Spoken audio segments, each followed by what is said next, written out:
인간은 보고 싶은 것만 봅니다. 정보를 선택적으로 받아들이면서 자신의 생각이나 신념을 확인하려는 경향이 있습니다. 그것을 확증 편향이라고 하는데 자신의 생각이나 신념과 일치하는 정보만 받아들이려는 심리를 말합니다. 간단히 말해서 인간은 보고 싶은 것만 본다는 것입니다. 이것을 다르게 말하면 인간은 보고 싶지 않은 것은 보지 않는다는 것이죠. 사실은 보고 싶지 않은 것을 보지 않는 것이 아니라 보고 싶지 않은 것을 보지만 그것을 망각하는 것이겠죠. 즉, 우리는 선택적으로 기억하고 선택적으로 망각을 합니다. 이뿐만이 아닙니다. 인간은 심지어 없는 기억을 만들어내기도 합니다. 그래서 우리의 기억은 왜곡되고 조작된 가짜 기억일 수 있습니다. 여러분은 어떻게 생각하나요? 우리의 기억이 정말로 과거에 실제로 일어난 것이었다고 믿나요? 우리의 의식 아래 저 깊은 곳에 무의식이 있습니다. 무의식에는 인간의 원초적 본능이 들어있죠. 인간의 원초적 본능은 살고자 하는 본능, 즉 자기 보존의 본능입니다. 원초적 본능에는 식욕, 배설욕, 수면욕, 성욕이 있습니다. 인간은 살기 위해서 먹고 배설하고 자야 하죠. 그런데 성욕이 왜 삶의 본능일까요? 성욕은 자신의 유전자를 다음 세대로 전달하고자 하는 본능이기 때문입니다. 인간은 죽음을 피할 수 없기에 유전자를 다음 세대로 넘김으로써 자신의 유전자를 살리려고 합니다. 그래서 성욕도 자기 보존의 본능이라고 할 수 있습니다. 갓 태어난 아기는 원초적 본능밖에 없습니다. 아기는 배고프면 울고 싸고 싶으면 싸요. 그게 다예요. 그렇게 해도 아무런 문제가 없습니다. 배고파서 울면 엄마가 젖을 물려주고 아무 때나 싸면 엄마가 치워주죠. 그런데 생후 12개월이 지나면서 아기에게 충격적인 두 개의 사건이 벌어집니다. 하나는 이유식의 시작입니다. 배가 고파서 우는데 엄마가 젖을 물려주는 것이 아니라 숟가락을 입에 넣는 겁니다. 엄마의 따뜻한 가슴이 좋은데 이제는 차가운 숟가락으로 끼니를 해결해야 합니다. 울어도 소용이 없어요. 울면 울수록 차가운 숟가락이 입에 들어옵니다. 두 번째 충격적인 사건은 배변 훈련입니다. 여태까지 아기는 싸고 싶을 때 싸고 싸기 싫으면 안 쌌어요. 그런데 이제는 싸고 싶은데 엄마가 못 싸게 하고 싸고 싶지 않은데 엄마가 싸라고 자꾸 변기에 앉힙니다. 일어나려고 해도 막무가내로 변기에 앉히는 것입니다. 아기는 이 두 사건으로 좌절을 합니다. 그러면서 문득 깨닫습니다. 아, 현실은 내 마음대로 되는 것이 아니구나. 울고 떼쓰기만 한다고 해결되는 것이 아님을 알게 됩니다. 이것을 깨닫는 순간 아기에게 자아가 나타납니다. 자아는 아기에게 조금 더 영리하게 굴 것을 명령합니다. 아기는 현실과 적절하게 타협하여 이유식에 적응하고 배변 훈련도 잘 해나갑니다. 자아가 원초적 본능을 통제하기 시작한 것입니다. 자아는 이유식과 배변 훈련을 적응하면서 엄마로부터 칭찬과 사랑을 받는 것으로 만족합니다. 하지만 아기의 저 깊은 내면에는 여전히 원초적 본능이 꿈틀거립니다. 엄마의 젖가슴을 물고 아무 때나 싸고 싶습니다. 자아는 이러한 원초적 본능이 터져 나오려고 할 때마다 꾹꾹 눌러서 무의식 속에서 빠져나오지 못하게 합니다. 이때부터 자아는 모든 지저분한 것들을 무의식 속에 집어넣기 시작합니다. 성적 욕망과 폭력적 충동은 물론이고 감당하기 힘든 고통스러운 기억도 무의식 속에 쑤셔넣어 의식 밖으로 나오지 못하게 합니다. 그래서 우리가 과거의 아픈 기억을 의식하지 못하는 경우가 생깁니다. 과거를 망각하는 것이죠.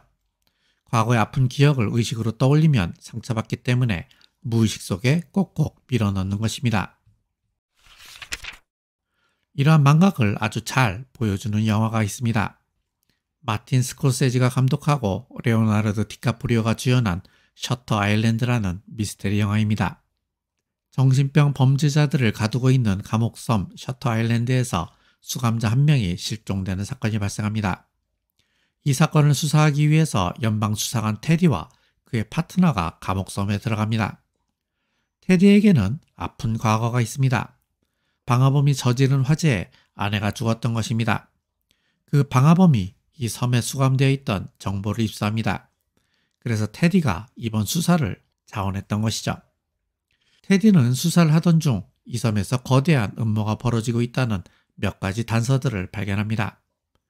이 섬은 정치범들을 정신병자로 몰아 치료를 명목으로 강제로 뇌수술을 시켜 식물인간으로 만들어버리는 곳이었습니다. 우여곡절 끝에 테디는 수술 현장인 낡은 등대 건물로 잠입하는 데 성공합니다. 그런데 놀랍게도 그곳에는 자신을 기다리는 병원장과 동료 수사관이 있었습니다. 그들은 테디에게 진실을 말해줍니다.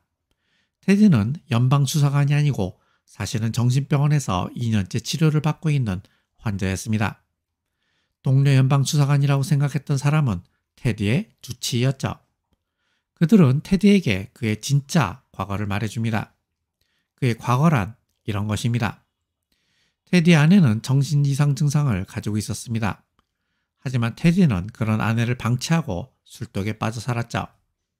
그런데 출장을 간 사이 아내가 제정신이 아닌 상태에서 세 아이들을 집 앞에 호수에 빠뜨려 익사시켜버립니다.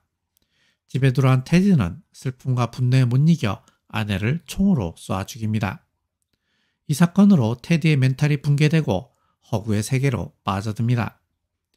허구의 세계에서 그는 연방수사관이고 아내는 그가 아니라 방화범에게 살해당했으며 원래부터 그에게는 아이가 없었습니다. 테디는 자신의 과거를 무의식 속에 억압함으로써 기억하지 못했고 현실을 왜곡함으로써 자신이 연방수사관이라는 새로운 기억을 만들어냈습니다. 이처럼 자신의 기억을 억압하고 현실을 왜곡하는 것을 방어기제라고 합니다. 방어기제란 자아가 상처받는 것을 방어하기 위해 무의식적으로 동작하는 메커니즘을 말합니다. 프로이트의 딸인 안나 프로이트가 아버지의 무의식 이론을 받아들여 발전시킨 것이죠. 새아이가 죽자 아내를 자기 손으로 죽였다는 사실을 받아들일 수 없었던 테디는 억압과 왜곡이라는 방어기제를 사용함으로써 자아를 방어하려 했던 것입니다. 그런데 우리가 망각만 하는 것은 아닙니다. 우리는 없는 기억을 만들어내기도 합니다. 뉴질랜드의 스테판 린드세이라는 심리학자는 실험 참가자들의 기억을 조작하는 실험을 했습니다. 먼저 어린 시절의 사진으로 열기구를 타고 있는 합성 사진을 만듭니다. 그 사진을 지속적으로 보여주면 그는 어린 시절에 열기구를 탔다는 기억을 가지게 됩니다. 잊지도 않은 기억을 만들어낸 것입니다. 심지어 어떤 실험 참가자는 실험 내용을 다 듣고 나서도 자신이 열기구를 탄 적이 있었다고 철석같이 믿었다고 합니다. 미국의 엘리자베스 로프터스라는 인지심리학자도 이와 비슷한 실험을 했습니다. 먼저 부모들더러 실험 참가자들에게 그들이 어렸을 때 백화점에서 길을 잃은 적이 있다고 말하겠습니다. 물론 거짓말이었죠. 그러자 실험 참가자들은 어린 시절에 실제로 백화점에서 길을 잃은 적이 있다는 기억을 가지게 되었습니다. 잊지도 않은 기억을 만들어낸 것입니다. 심지어 어떤 사람은 자신이 길을 잃었던 상황을 생생하게 묘사하기도 했습니다. 또 있습니다. 어릴 적 디즈니랜드에 가본 적이 있는 실험 참가자들에게 만화 캐릭터인 벅스버니를 보여주고 디즈니랜드에 갔을 때 벅스버니를 본 적이 있냐고 물었습니다. 그러자 많은 실험 참가자들이 디즈니랜드에서 벅스버니를 본 적이 있다고 대답했습니다. 벅스버니는 디즈니랜드의 캐릭터가 아닌데도 말입니다. 그들은 기억을 해낸 것이 아니라 기억을 만들어낸 것이죠. 이처럼 기억은 쉽게 망각되고 쉽게 만들어집니다. 우리는 과거를 쉽게 망각합니다. 과거가 괴로워서, 합리화하기 위해서 또는 부끄러운 자신을 감추기 위해서 과거를 망각하죠. 동시에 자신이 믿고 싶은 것을 기억으로 만들어냅니다. 불편한 진실이 아니라 편안한 믿음을 선택하는 것입니다. 물론 의도적으로 그러는 것은 아니에요. 자신도 모르게 자신을 속이고 있는 것입니다. 우리는 살면서 여러 가지 사건을 겪습니다. 그런 사건들을 겪으면서 어떤 선택을 하게 되고 또 그 선택에 따른 행위를 하죠. 과거에 겪은 사건, 그때 내가 한 선택, 그리고 그 선택에 따른 나의 행위의 총체가 바로 나입니다. 나라는 인간의 정체성이죠. 조금 더 정확히 말하면 그런 사건, 선택, 행위에 대한 나의 기억이 바로 나라는 인간의 정체성입니다. 그래서 나는 어떠어떠한 사람이다 라고 말할 때 우리는 자신이 겪은 사건과 선택과 행위에 대한 기억을 먼저 떠올립니다. 따라서 기억이 불확실하다는 것은 자신의 정체성도 믿을 수 없다는 말이 됩니다. 이처럼 우리는 기억의 궁전에서 살고 있습니다. 기억의 궁전에서는 사실이 망각되고 믿음이 사실로 둔갑하며 자신의 정체성이 왜곡되고 조작됩니다. 그러고 보면 우리 모두가 바로 영화 셔터 아일랜드의 주인공 테디였던 것입니다. 테디는 자신이 연방수사관이라는 확신의 덫에 걸려 있었습니다. 그렇다면 테디는 그 확신의 덫에서 빠져나오는 것이 좋을까요? 아니면 빠져나오지 않는 것이 좋을까요? 내가 보기에 테디는 차라리 영원히 덫에 걸려 있는 것이 좋을 것 같습니다. 영원히 연방수사관으로 남는 것이 좋을 것 같다는 말입니다. 우리도 자신만의 확신이라는 덫에 걸려 있습니다.